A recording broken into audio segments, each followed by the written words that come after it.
परमेश्वरको सहर।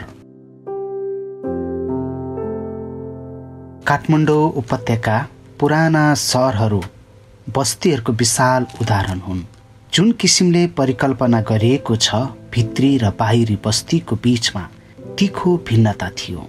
सहरहरू विकसित हुँदै जाँदा प्रत्येक बस्तीको सिमानामा फैलिएर फराकिलो हुँदै गए, तर सधैँ सावधानीपूर्ण योजनाको साथ। सहरहरूको सिमानाहरू त्यस बेलाका मल्लकालीन सहरहरू धेरै ठाउँ ठाउँमा ढोकाहरूले विभाजित पर्खालले घेरिएका बस्तीहरू थिए।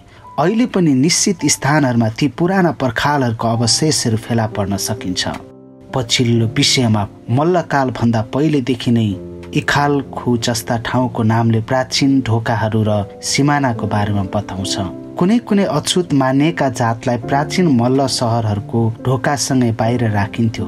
यसरी तिनीहरूको प्रदूषित उपस्थितिले सहरलाई लुटा हमलाहरू दुष्ट आत्माबाट सुरक्षा दिन्छ भन्ने ठानिन्थ्यो, जसरी सहरका बासिन्दाहरूले पनि तिनीहरूलाई घिनलाग्दो देख्दथे। सहर भनेको एउटा क्षेत्र हो जुन वरिपरिको गाउँबाट छुट्टै पर्खालले घेरिएको हुन्छ। सहरका व्यवस्थित समुदायलाई जङ्गली बाहिरियाहरूबाट छुट्टिएर रहनु पर्थ्यो। तसर्थ संस्कृतमा पुरको अर्थ पर्खाल र सहर दुवै हुन्छ। त्यसकारण पर्खालले भित्रको संरचित र सभ्य बाहिरका असंरचित असभ्य बीचको सिमानाको काम गर्थ्यो। यस्तो सिमानाको परिप्रेक्ष्य कमसे कम प्राचीन वैदिक कालदेखि नै रहेको पाइन्छ। वेदले ग्राम बस्ती र अरण्य उजाड स्थानको बीचमा भिन्नता देखाएको छ। त्यसकारण सिमानाहरू बनाएर आर्य बस्तीहरू वैदिक पूजास्थल जस्तो देखिने पवित्र स्थान भएको थियो। यसमा आर्यहरू एक्लै थिएनन्, अरू प्राचीन सभ्यताहरू पनि एकदमै उस्तै थिए। मध्य भागमा राजदरबार। ललितपुरको मध्य भागमा रहेको छ दरबार क्षेत्र लायकु स्थानीय बासिन्दाहरू यसलाई मङ्ग भन्छन्।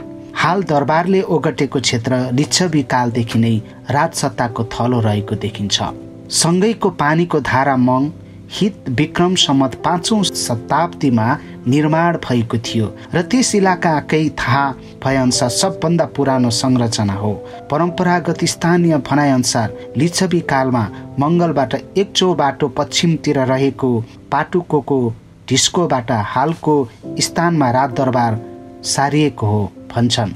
यस परम्परा अनुसार यो पाटुकी ढिस्को चाहिँ किराँत राजाहरूले निर्माण गराएका थिए।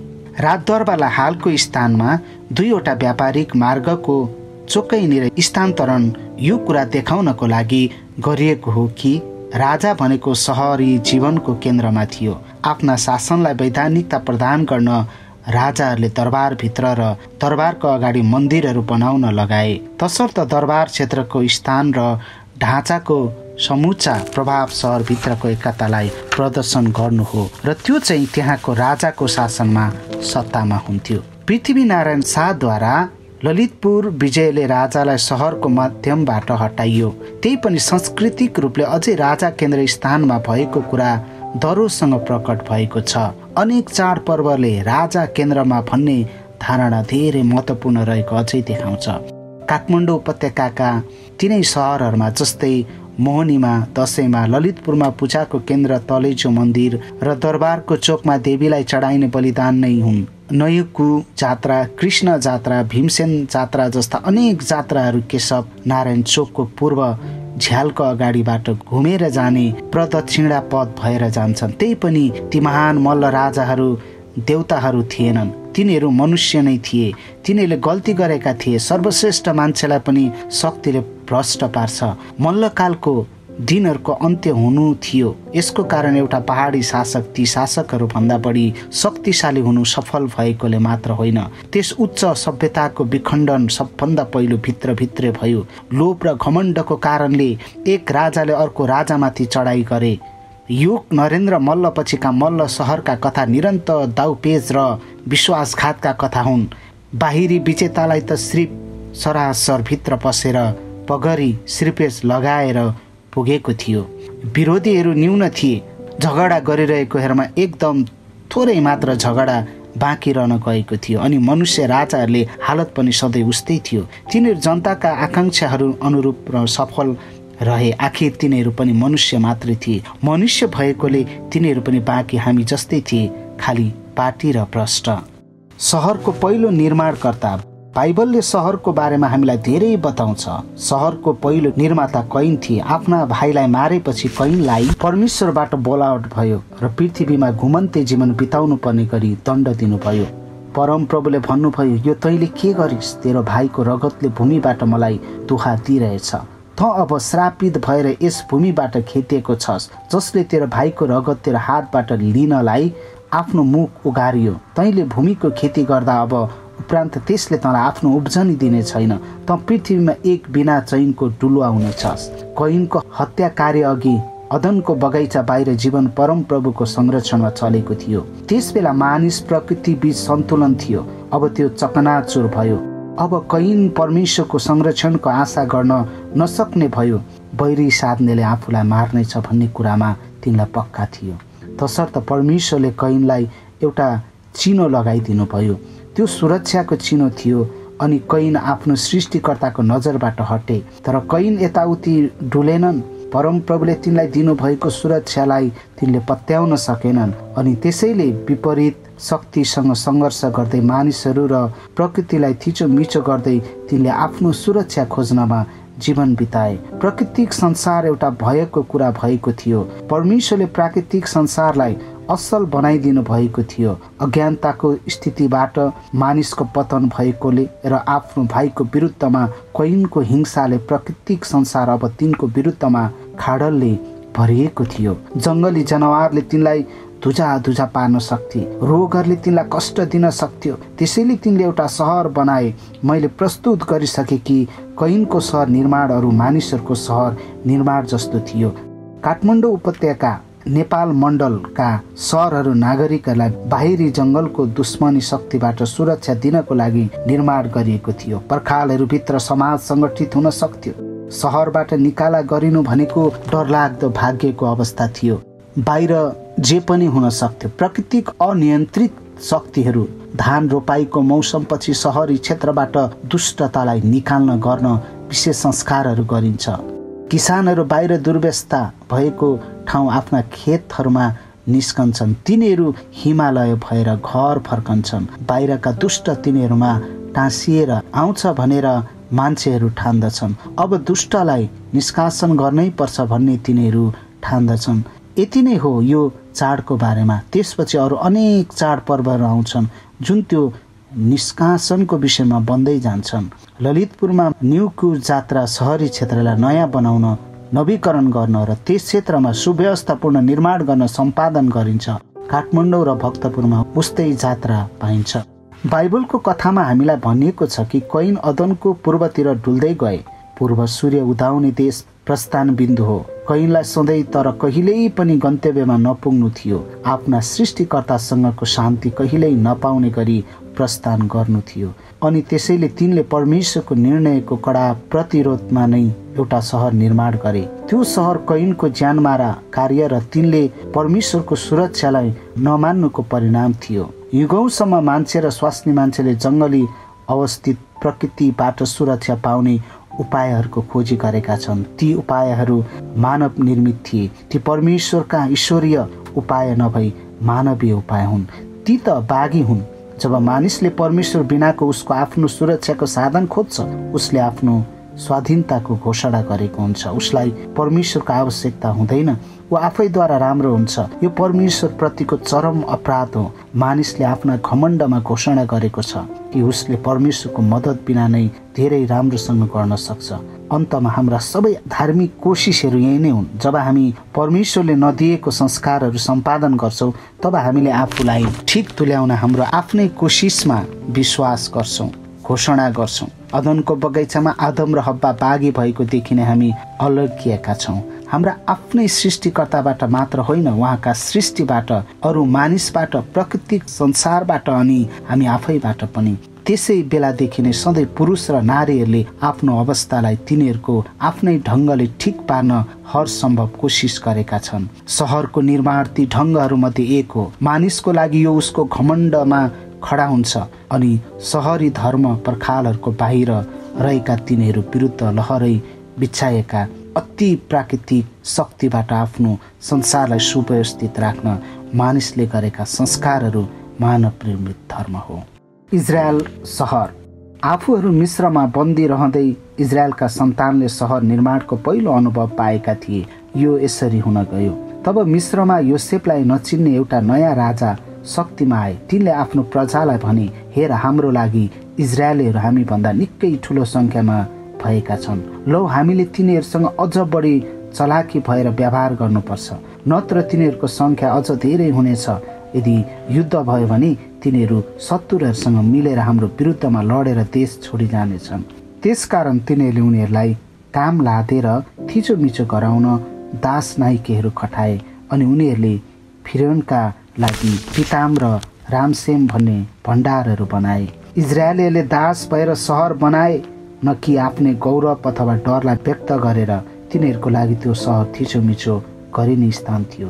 जब तिनीहरू कनान देशमा बसाइ सरे, तिनीहरूले घुमन्ते हुन छोडेर पहिल्यै निर्मित सहरहरू कब्जा गरे। त्यतिमै तिनीहरू सन्तुष्ट रहेसम्म सबै कुरा ठिकठाक नै थियो। तर कालान्तरमा तिनीहरूले पनि सहरहरू बनाउन थाले। पहिलो महान निर्माणकर्ता राजा दाउदका छोरा सोलोमन थिए। हामी पढ्छौँ कि परमप्रभुको लागि एउटा मन्दिर र आफ्नो लागि एउटा दरबार निर्माण गरेपछि ती राजाले जबरजस्ती बनाएका दासहरूको दललाई पहिल्यै कब्जामा रहेको सहरको साथसाथै भण्डार सहरहरू र आफ्नो रथ र घोडा दौडाउने सहर सहित एउटा पुरै नयाँ सहरको भाग निर्माण गराए। सोलोमनले बिरानो देशमा दास भएर रहेका आफ्ना जनहरूको इतिहास बिर्से। ती दासहरू जसलाई शक्ति पिपासु शासकहरूको निर्मित सहर निर्माण गर्ने बाध्य बनाइयो। त्यसै गरी सोलोमनले आफ्नै सहर निर्माण थिचोमिचोको लागि एउटा अवसर बन्न पुग्यो। न्यायको साधनको रूपमा सहर। इतिहासमा कहिलेका परमेश्वरको एक साधन अथवा औजारको रूपमा सहर देखा पर्छ। परमेश्वरले आफ्नो सहरलाई पक्षमा काम गर्न आदेश गर्नुभयो। जब इजरायलका मानिसहरूले परमप्रभुको अगमवक्तालाई नटेरेर आफ्नो सृष्टिकर्ताको सट्टामा मूर्तिहरूको पूजा गरेर फेरि फेरि परमप्रभुको विरुद्धमा पाप गरे, तब परमप्रभुले बेबिलोनलाई इन्साफ कार्यान्वयन गर्न आदेश दिनुभयो। किनभने तिमीहरूले मेरो वचनलाई सुनेनौ, म उत्तरको सबै कुराहरूलाई र मेरो दास बेबिलोनका राजा नबुकदनेस्सरलाई डाकेर ल्याउनेछु। परमप्रभु घोषणा गर्नुहुन्छ, अनि म तिमीलाई यो देश र यसका बासिन्दाहरू र यसको चारैतिर रहने यो सबै जातिहरूको विरुद्धमा ल्याउनेछु। म तिनीलाई एकदम नाश गरिदिनेछु र म तिमीलाई हेलाको पात्र बनाइदिनेछु अनि सधैँ सधैँको लागि उजाड नै रहने बनाउँछु। यो सारा देश खेर गएको उजाड देश हुनेछ। त्यस जातिले 70 वर्षसम्म बेबिलोनका राजाको सेवा गर्नेछ। बेबिलोन सहर, यसको राजा र यसको सेना इजरायल र त्यसको सहर यरुशलेमको विरुद्धमा आइलागे। तिनीहरूले यसलाई घेरामा हाले र नष्ट गरे र बाँचेकालाई बन्दी बनाएर बेबिलोनमा लगे। तिनीहरूले त्यसो गर्दा यरुशलेमको विरुद्धमा बेबिलोन खडा हुँदा भयभरको अनिष्टहरूलाई यरुशलेममा छोडिएको थियो। सहरहरूमा काल थियो। यरुशलेम। इजरायलका जातिहरूले पहिलोपल्ट कनान देश विजय गर्दा तिनीहरूले नछोडेको एउटा सहर हो, यबुसीहरूको बसोबास भएको यबुस सहर। तर जब दाउद राजा भए, तिनले त्यो सहर पनि कब्जा गरेर त्यहाँ आफ्नो राजधानी बनाए। आफ्नो सिंहासनलाई स्थापित गरेर आफ्नो दरबार बनाइसकेपछि तिनले आफ्नो राजधानीलाई इजरायलको पूजा केन्द्र समेत बनाउन चाहेका थिए। यस बेलासम्म करारको सन्दुक, सुनले मोडेको बाकस जस्ता व्यवस्थाको 2वटा शिलालेख भएको ढुङ्गाहरू राखिएको थियो। सधैँ देशमा हुन्थ्यो, निजी सहरमा अथवा मोसाले यसको लागि बनाएको पालमा। त्यो चाहिँ सहरमा अवस्थित रूपमा मात्र हुन्थ्यो। अब दाउदले यसको लागि यरुशलेममा एउटा मन्दिर बनाउन चाहेका थिए अनि यसको लागि घर बनाउँदा तिनको चाहना परमेश्वरको लागि घर बनाउनु थियो। परमेश्वरले यसलाई नकार्नु भएन, तर मन्दिर निर्माण गर्नेवाला दाउद हुने थिएनन्। ती त तिनका छोरा सोलोमन थिए। परमप्रभुले दाउदको निम्ति एउटा घर बनाउन चाहनु भएको थियो। दाउदले परमप्रभुको निम्ति बनाउन चाहेको घरभन्दा यो धेरै महत्त्वपूर्ण थियो। परमप्रभुले तेरो निम्ति घोषणा गर्नुभएको छ कि परमप्रभु, मैले तेरो लागि एउटा घर स्थापना गरेको छु। जब तेरो दिन पुरा हुनेछ, त आफ्नो पितृहरूसँग विश्राम गर्नेछस्, तब म तेरै सन्तान मध्येबाट तेरै शरीरबाट एकजना तेरो उत्तराधिकारी हुनलाई उठाउने छु। त्यसको राज्य स्थिर गराउनेछु। त्यसले नै मेरो नाउँको निम्ति एउटा भवन बनाउनेछ र म त्यसको राजकीय सिंहासन सधैँको निम्ति स्थिर गर्नेछु। दाउदको घरको मतलब तिनको सन्तानहरू नै थियो। दाउदको घर सदाको लागि स्थापित हुनेछ भनेर परमप्रभुले भन्नुभयो। दाउदले इजरायलका राज सिंहासनमा बस्ने छोरा पाउन कहिल्यै छोड्ने छैनन्। परमेश्वरको प्रतिज्ञाले दाउद भाव विभोर भए र उहाँको वचनको महानताको लागि परमप्रभुको प्रशंसा गरे। दाउदले परमप्रभुको मन्दिर निर्माणको लागि तयारी गरे, तर तिनको छोरा सलोमन हुन् जसले वास्तवमा यसको निर्माण गरे। करारको सन्दुकलाई मन्दिरमा प्रतिस्थापित गरिएपछि परमप्रभुले मन्दिरभरि महिमाको बादलले ढाकेर आफ्नो स्वीकृति प्रदर्शन गर्नुभयो। यरुशलेम सहर सियोन बन्यो, परमेश्वरको सहर। यरुशलेमको विद्रोह। तर यरुशलेम कहिल्यै पनि अरू सहर जस्तै हुन छोडेन। पाप र विद्रोहको स्थल। सलोमनको मृत्युको साथ यरुशलेमका गौरवशाली दिनहरू पनि गए। परमेश्वरले उहाँको खास उद्देश्यको निम्ति चुनेर त्यस सहरलाई पवित्र बनाउनु भएको भए तापनि त्यस सहरका मानिसहरू झन्झन दुष्ट हुँदै गए। परमेश्वरले आफ्नो प्रेम बसाल्न त्यस सहरलाई चुन्नु भएको थियो। तिनी उहाँको दुलही भएकी थिइन्। उहाँले तिनीसँग घरबाट बसाल्नु भएको थियो।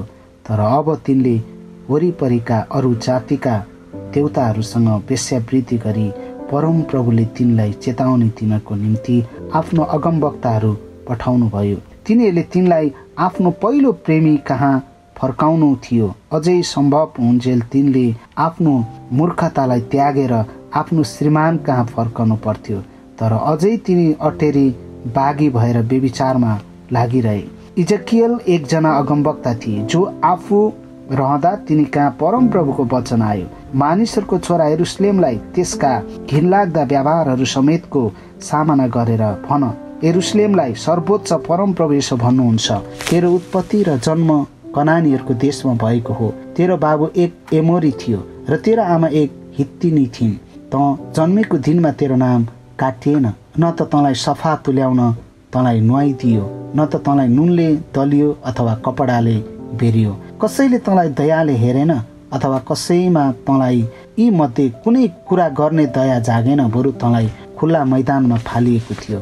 तब म त्यतैबाट जाँदा मैले तँलाई रगतमा लटपटिएको खुट्टा चलाइरहेको देखेँ। त रगतमा लटपटिएर त्यहाँ पल्टिरहँदा मैले तँलाई भने, बाँच।